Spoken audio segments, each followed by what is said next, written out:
ओम सर्वमंगल मांगल्ये शिवे सर्वार्थ साधिके शरण्ये त्र्यंबके गौरी नारायणी नमोस्तुते। जय माता की। नमस्कार, मैं पंडित नितिन शास्त्री आप सभी भक्तों का आज के एपिसोड पर हार्दिक स्वागत करता हूं। आज हम बात करने वाले हैं शरद पूर्णिमा 2022 की। जी हाँ, शरद पूर्णिमा क्यों खास होती है और इस रात्रि में कौन से उपाय किए जाने चाहिए और शरद पूर्णिमा कब आती है, उस दिन क्या कार्य करने से मनोकामनाएं पूर्ण होती हैं। हमारे पास पिछले काफ़ी दिनों से हमारे बहुत सारे सब्सक्राइबर्स के कमेंट आ रहे थे कि शास्त्री जी शरद पूर्णिमा के ऊपर आप कुछ बताइए, हमारी जानने की बेहद इच्छा है। तो आज आपको शरद पूर्णिमा से जुड़ी हुई सारी जानकारी इस एपिसोड में मिलने वाली है। तो एपिसोड में अंत तक बने रहिए ताकि कोई भी इम्पोर्टेंट इन्फॉर्मेशन आपसे मिस ना हो सके। अगर आप पहली बार पंडित नितिन शास्त्री चैनल पर आए हैं तो अभी चैनल को सब्सक्राइब कर लें और बेल का निशान ज़रूर दबा लें, जिससे आपको आने वाले हर एपिसोड का नोटिफिकेशन सबसे पहले मिलता रहे। तो चलिए अब देवाधिदेव महादेव को प्रणाम करते हुए इस एपिसोड को शुरू करते हैं। ओम नमः शिवाय। तो मेरे प्यारे बंधुजनों, आश्विन के महीने में आने वाली पूर्णिमा को शरद पूर्णिमा कहा जाता है। जैसा कि इसके नाम से स्पष्ट हो रहा है, शरद अर्थात सर्दियों की मौसम की पूर्णिमा भी इसे कहा जाता है। एक अन्य इसका जो सबसे प्रचलित नाम है वो है कोजागरी पूर्णिमा। इस दिन कोजागर व्रत भी रखा जाता है।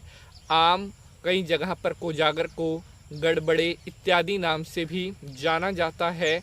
और इस दिन जो है बच्चे एक मिट्टी की जो छोटी छोटी कुज्जियाँ होती हैं उनमें राख डाल करके, सरसों के तेल का दीपक डाल करके वो जो है बच्चे घूमते हैं और लोग उनको दक्षिणा देते हैं। इसलिए इसे कोजागर पूर्णिमा के नाम से भी जाना जाता है। शरद पूर्णिमा जो है वो अक्टूबर या नवंबर में आती है। आश्विन की पूर्णिमा को ही कोजागरी पूर्णिमा भी कहा जाता है। अब बात करते हैं कि इस शरद पूर्णिमा का क्या महत्व होता है, इस दिन क्या कार्य करनी चाहिए। सबसे पहले तो हम स्पष्ट करते हैं कि कौन सी तिथि ग्रहण करनी चाहिए। देखिए, अमावस का अलग महत्व है, पूर्णिमा का अलग महत्व होता है, प्रत्येक तिथि का अपना एक अलग महत्व होता है।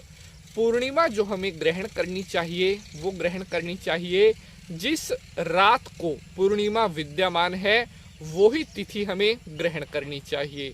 इस साल जो पूर्णिमा तिथि बनेगी वो बनेगी 9 अक्टूबर रविवार की। जी हाँ, 9 अक्टूबर रविवार की रात को पूर्णिमा तिथि व्याप्त रहेगी।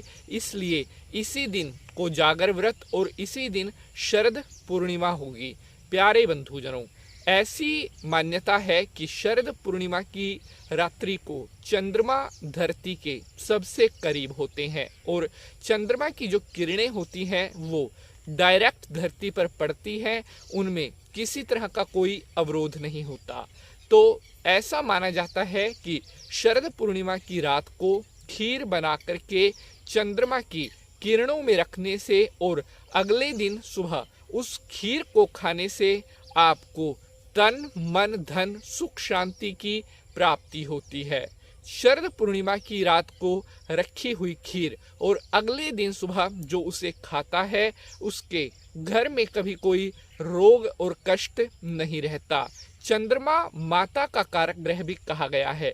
जिन लोगों की अपनी माता के साथ नहीं बनती या जिनका अपनी माता के साथ किसी बात को लेकर के वाद विवाद रहता है, संबंधों में मधुरता नहीं रहती, उन्हें तो ये उपाय विशेष रूप से करना चाहिए।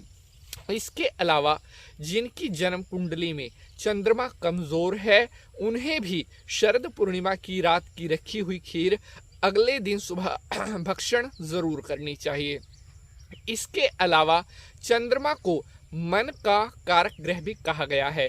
अगर आपका मन एक जगह स्थिर नहीं रहता या आपको गुस्सा अधिक आता है तो शरद पूर्णिमा की रात को कम से कम आधा घंटा आप चंद्रमा की किरणों में या चंद्रमा के स्पष्ट निराकार में आप जरूर बैठें।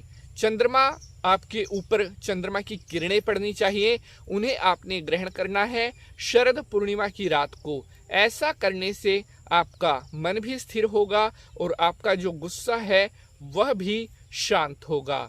शरद पूर्णिमा की रात को ऐसा भी माना जाता है कि लक्ष्मी माता, जो कि चंद्रमा की सगी बहन है, जी हाँ, चंद्रमा की सगी बहन लक्ष्मी जी हैं, उनकी पूजा करने से भी घर में धन धान्य की और बरकत की प्राप्ति होती है। ऐसा माना गया है कि शरद पूर्णिमा की रात को विष्णु जी और लक्ष्मी जी दोनों धरती का भ्रमण करते हैं और इस रात्रि को अगर विशेष रूप से विष्णु जी और लक्ष्मी जी की पूजा की जाए तो भी घर में सुख शांति का वास होता है।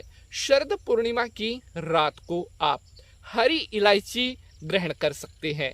इस रात्रि को हरी इलायची ग्रहण करने से आपको मानसिक रूप से बल मिलता है और आपके कार्यों में आ रही सभी अड़चनें दूर होती हैं।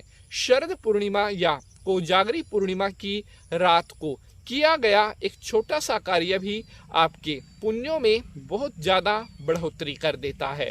तो मेरे प्यारे बंधुजनों, आशा करता हूँ आपको आज का यह एपिसोड बेहद पसंद आएगा। अगर आपका कोई प्रश्न है तो आप कमेंट बॉक्स में पूछ सकते हैं। आज के लिए बस इतना ही, मिलेंगे कल किसी नए विषय के साथ। तब तक के लिए जय माता की।